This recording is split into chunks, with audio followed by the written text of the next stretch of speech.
Sergio Oljovich es el realizador de Esperanza, una película en coproducción financiada por el Instituto Mexicano de Cinematografía por parte de nuestro país y por la productora Lenfilm por parte de la entonces todavía Unión Soviética.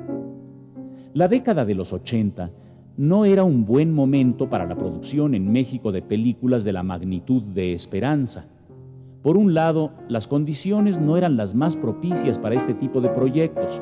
Seguíamos, en 1986, cuando se inicia su rodaje, inmersos en una seria crisis económica. Y, por el otro lado, las burocracias de los dos países, con sus diferencias culturales y laborales, hicieron realmente difícil la producción de esta película.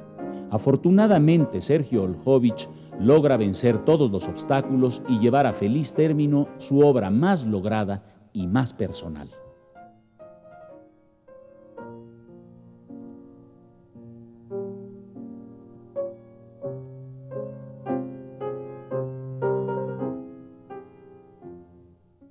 Es un proyecto que tenía yo en la cabeza desde hace muchos años, prácticamente desde que estudiaba ya en Rusia.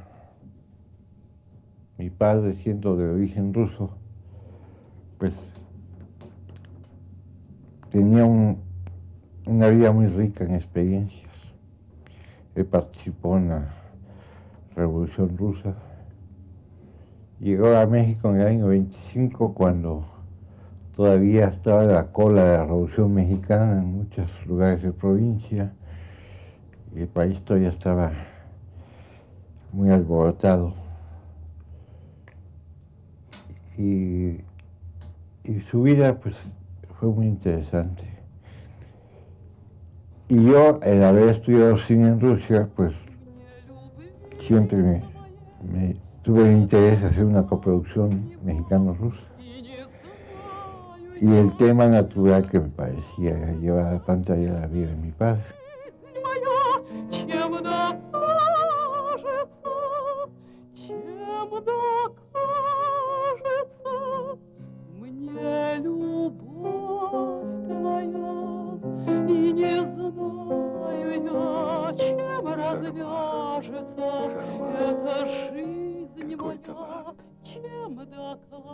Разве ее место здесь? Боже мой, какое страшное время.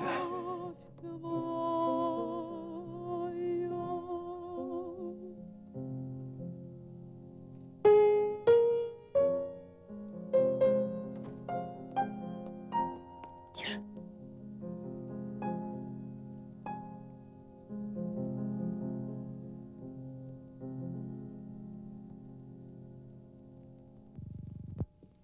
Здравствуйте. Здравствуйте. Добрый вечер. Прости, мамочка. Поздравляю тебя с Днем Ангела. Тамара, детонька, ты бы разделась, пригласила гостей. Не могу, я на минутку. Папа. Нужно белье, просто не для раненых. Идемте, товарищи.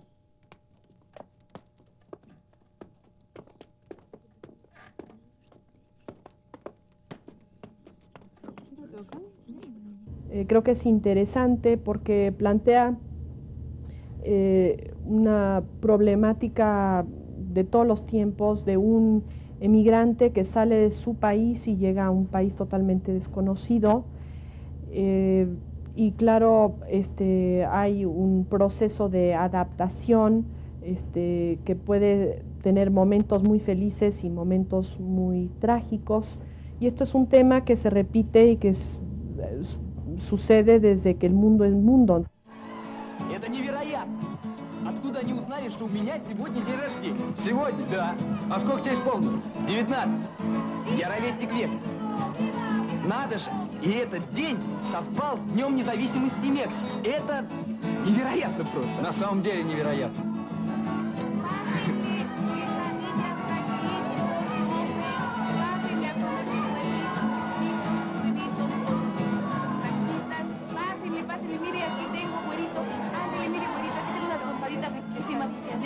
Но, мерси.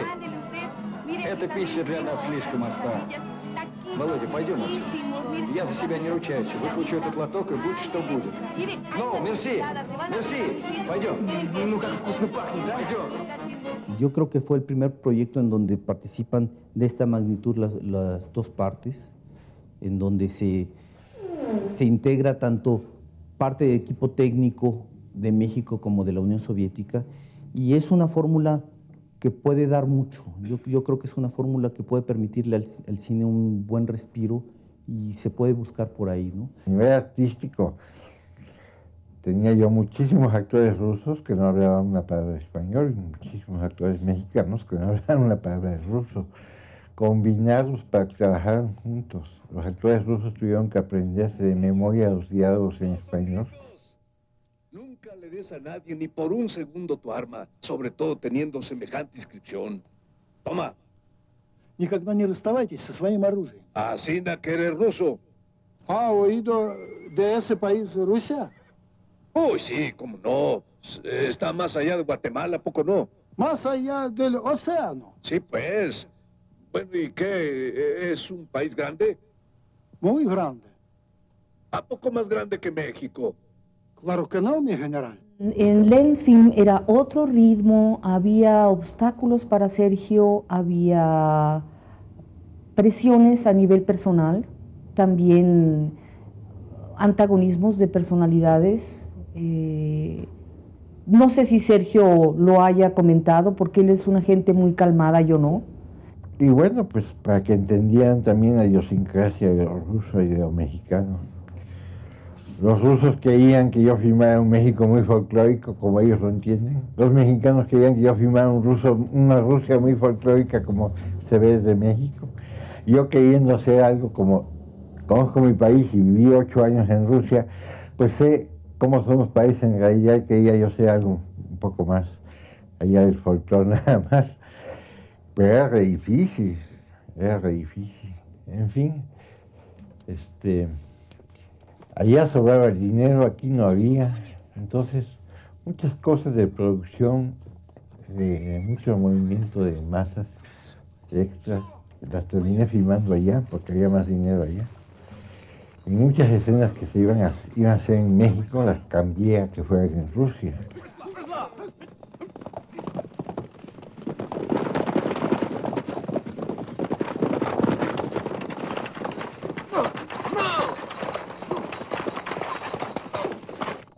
Pero para filmar en invierno, filmamos en un lugar que es una ciudad museo cerca de Moscú, a 2 horas de viaje, que se llama Suzdal.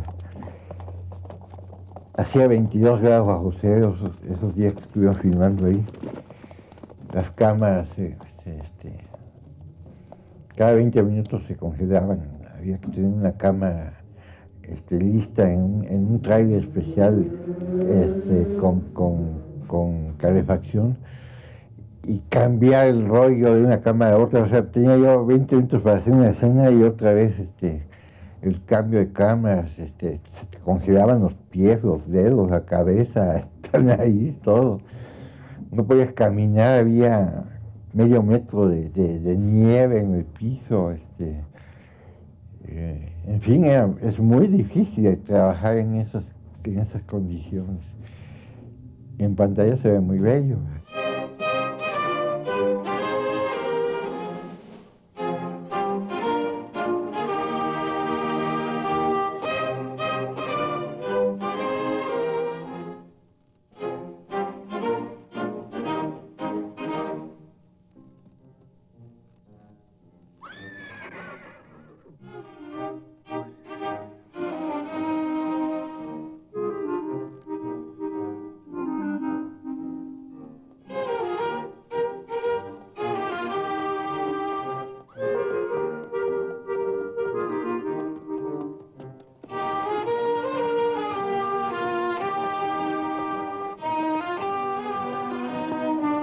Mi padre, llegando a México, trabajó 2 años como minero. Son escenas muy bellas porque hay personajes mexicanos mineros muy rudos, muy fuertes, muy toscos, y también 3 personajes rusos que coinciden trabajando juntos allá con los mexicanos en las entrañas de la tierra, ¿verdad? un soldado ruso que venía caminando desde Argentina hasta México y terminó en las minas de Pachuca y ahí se encontró con mi papá. Y un militar ruso que tuvo que huir de la guerra civil y también estaba ahí. Я не могу больше. Я больше не могу. Миша, что с тобой? Миша, опомнись! Мишель! Уйди! Уйди, Христом Богом прошу! Уйди! Убью. Что-то он в последнее время как не в себе. Está todo muy oscuro y sales a una luz muy brillante, muy fuerte, donde prácticamente la exposición y todo está pensado para el exterior y dejar que en el interior del elevador apenas si se sientan los personajes. Ese golpe de luz te da una idea de salir a la vida, de salir a un mundo vivo, ¿no? Un mundo lleno de vitalidad. Eso me gusta mucho.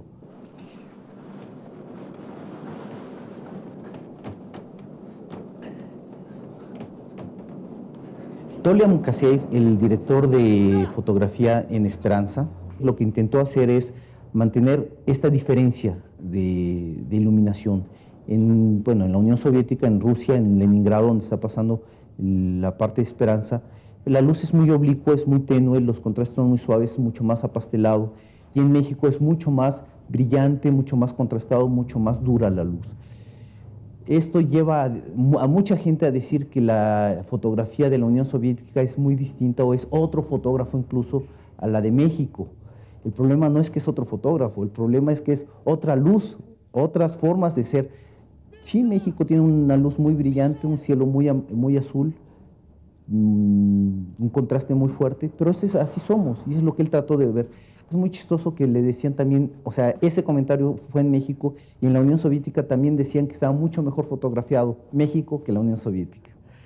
Lo cual lleva nada más a que vemos las cosas distintas y estamos más acostumbrados a un tipo de imagen que a otro, ¿no?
Era un dato real en la vida de mi padre, porque él buscando petróleo aquí en México, se toparon los que estaban en esa brigada de exploración, haciendo las explosiones de dinamita, se toparon con esas cabezas enterradas en la venta.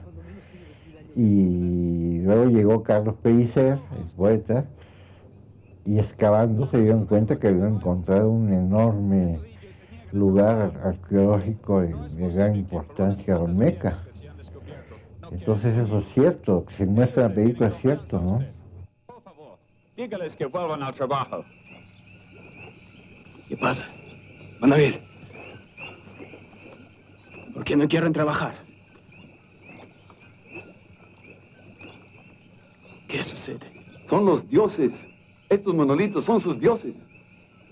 Dioses o no dioses, el trabajo debe proseguir. Tenemos que cumplir la norma, el plan. Esos no son más que unas cuantas piedras. Las hacemos a un lado y se acabó. Estas piedras son tan o más importantes que su preciado petróleo. Hell, These are only stones. El petróleo es lo más importante. That is for sure. Joaquin?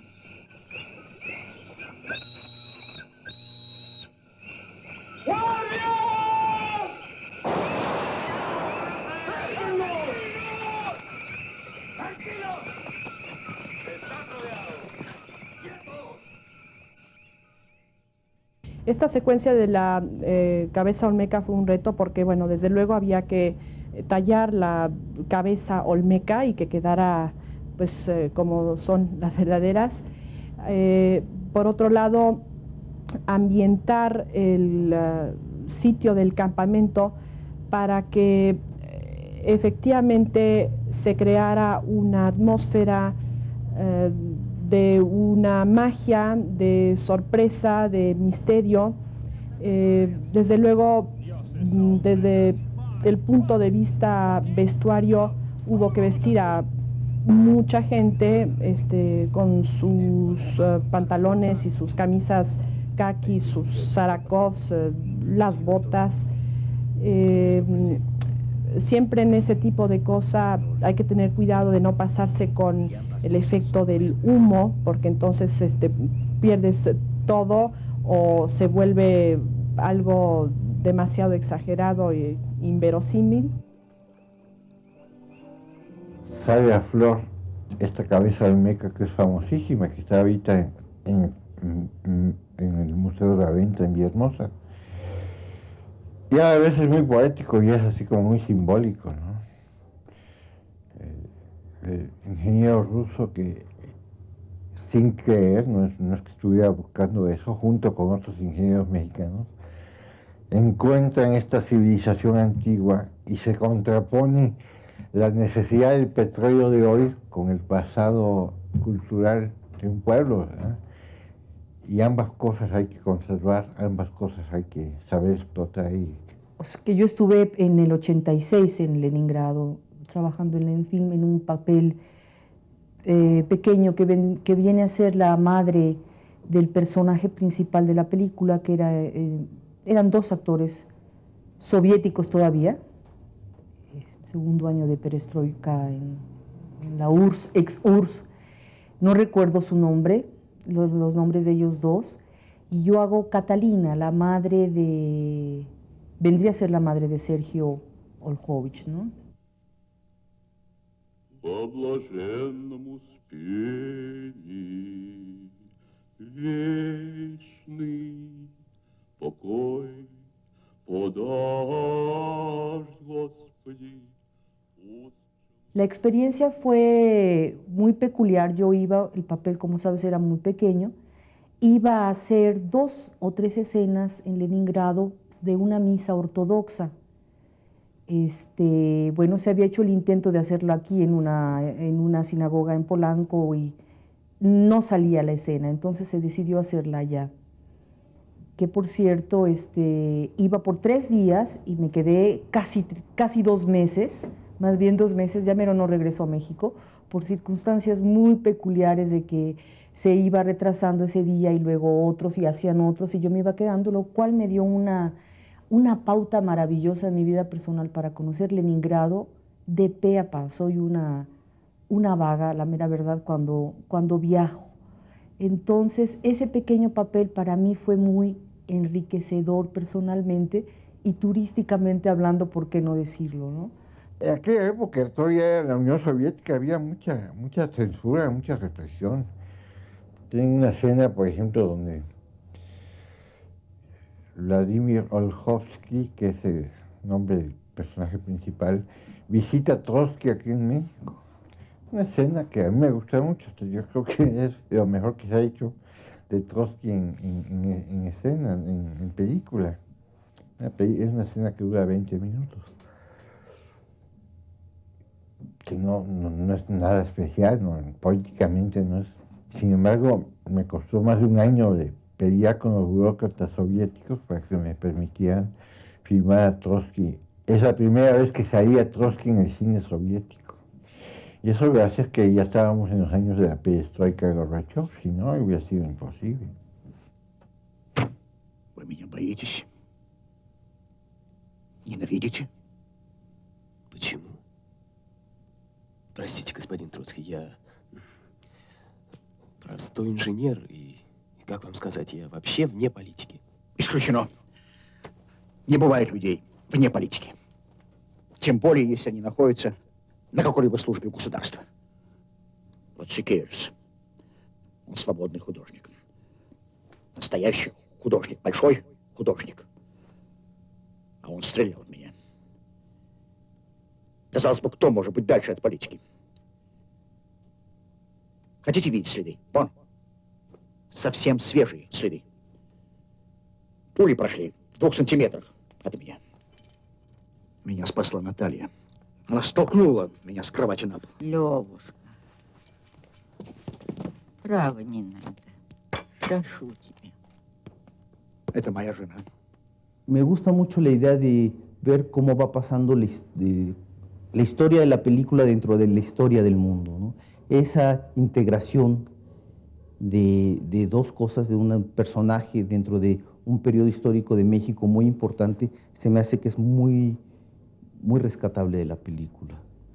Pasan quizá 2 o 3 cosas de las más importantes que han pasado en este siglo: la revolución bolchevique, parte de la revolución de México, la cuestión petrolera que explica muchas cosas actuales que vienen hasta nuestra época. Yo creo que eso es de las cosas más rescatables de la película.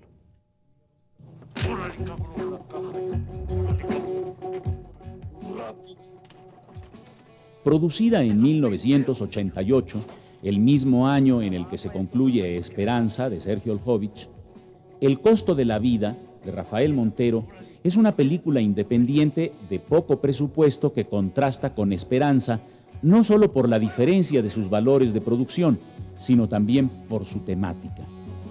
Mientras Esperanza nos narra la saga del ingeniero Olkhovsky en el México postrevolucionario de los años 20, Rafael Montero nos cuenta en El costo de la vida las desventuras de una pareja de la clase media urbana envuelta y vencida por la crisis económica de los 80, que encuentra en la delincuencia su única salida.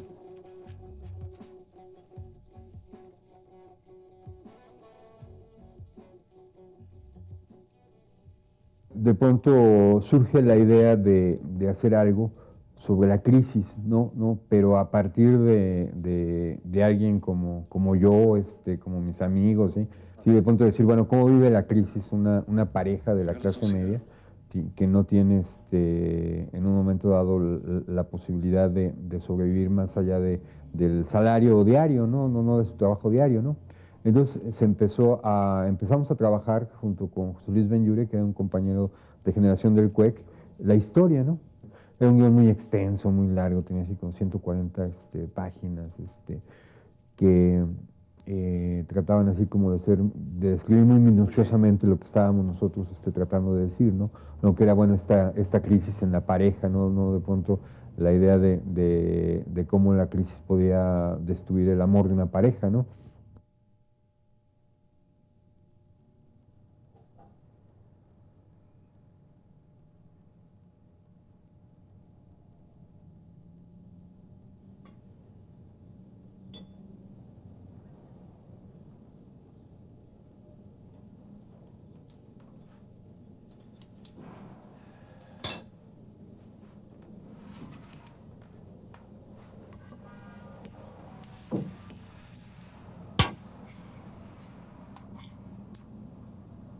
¿Qué ole?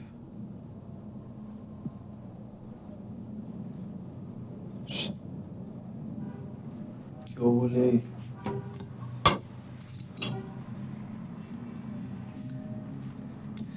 Estoy hablando, contéstame, chingada madre, hombre.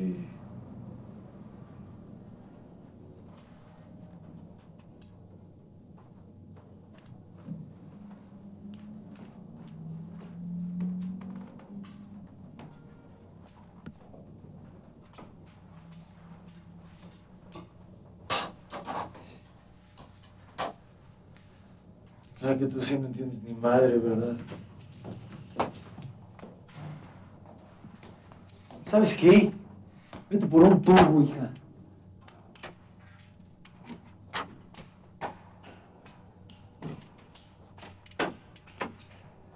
Llévate las llaves, ¿no? Por lo menos usa el carro.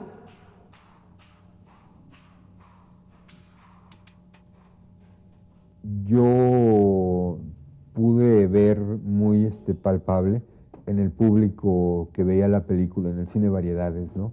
No, que fue un cine en el que estuve yendo así a diferentes funciones, diferentes horarios, ¿sí? Que realmente era como que desde que empezó el gusanito de la idea de la crisis, ¿sí? De pronto decir, bueno, a ver, la crisis, a ver, vamos a hacer algo sobre la crisis de una pareja que una tarde lluviosa se mete al cine Variedades al cine.